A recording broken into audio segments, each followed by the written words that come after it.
Samantala, ano nga ba ang Access Device Regulation Act at ano ang mga nakapaloob dito? Yan ang sasagutin ni Attorney JJ Atienza sa Bisig ng Batas. Nagtanong po sa amin si Augustine tungkol sa kanyang credit card. Ayon sa kanya, siya ay na-issuehan ng credit card noong January. Noong panahong iyon, siya ay nagtatrabaho sa isang ad agency kung kaya't doon niya pinababagsak ang delivery ng kanyang billing statements.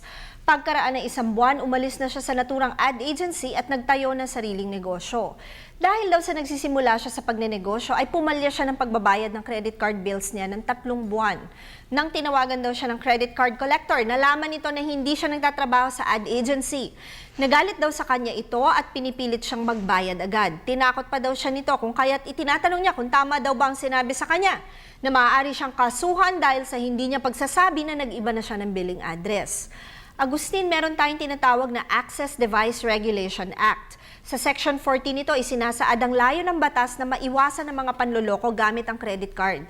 Sa Section 14 kasi, ipinagpapalagay ng batas na kapag ang isang card holder ay umalis sa lugar ng kanyang pinagtatrabahuhan nang hindi ipinaalam sa credit card company at sa mga oras na iyon ay may utang na bayarin sa credit card na equivalent sa 10,000 pesos pataas o di naman kaya ay past due na ang utang na 90 days na, ang cardholder ay may intensyong mangloko. Sa iyong lagay, Agustin, maaaring may depensa ka pa kung ang utang mo ay mababa sa halaga ng 10,000 pesos o di naman kaya ay hindi pa umaabot ng 90 days ang due mong utang. Mas maigi na bayaran mo agad ang iyong dapat hulugan sa credit card company at i-update mo na rin ang iyong record upang hindi ka mapagkamala na may intensyong manloko o gumawa ng estafa. Tandaan, ang aming opinyon ay limitado lamang sa mga impormasyong inyong ibinigay sa amin at maaari itong mag-iba, depende pa sa karagdagang detalye. Patuloy po kayong mag-email sa ptv4newscenter@gmail.com. Attorney JJ Jimeno Atienza, ang inyong bisig ng batas.